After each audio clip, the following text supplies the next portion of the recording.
یہ بھی کہہ دو کہ اگر اللہ چاہتا تو نہ میں ہی یہ کتاب تم کو پڑھ کر سناتا اور نہ وہی تمہیں اس سے واقف کرتا، بس میں اس سے پہلے تم میں ایک عمر رہا ہوں اور کبھی ایک جملہ بھی اس طرح کا نہیں کہا، بھلا تم سمجھتے نہیں؟ تو اس سے بڑھ کر ظالم کون ہوگا جو اللہ پر جھوٹ باندھے یا اس کی آیتوں کو جھٹلائے؟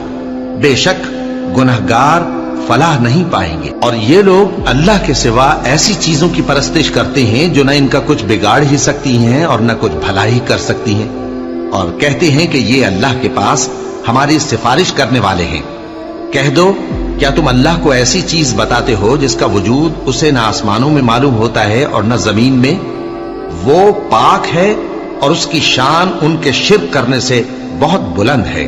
اور سب لوگ پہلے ایک ہی امت یعنی ایک ہی ملت پر تھے، پھر جدا جدا ہو گئے، اور اگر ایک بات جو تمہارے پروردگار کی طرف سے پہلے ہی طے نہ ہو چکی ہوتی تو جن باتوں میں وہ اختلاف کرتے ہیں ان میں فیصلہ کر دیا جاتا۔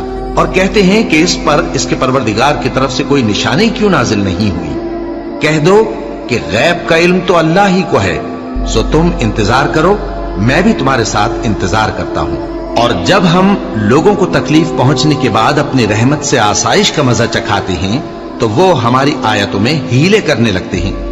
کہہ دو کہ اللہ بہت جلد تدبیر کرنے والا ہے، اور جو ہیلے تم کرتے ہو ہمارے فرشتے ان کو لکھتے جاتے ہیں۔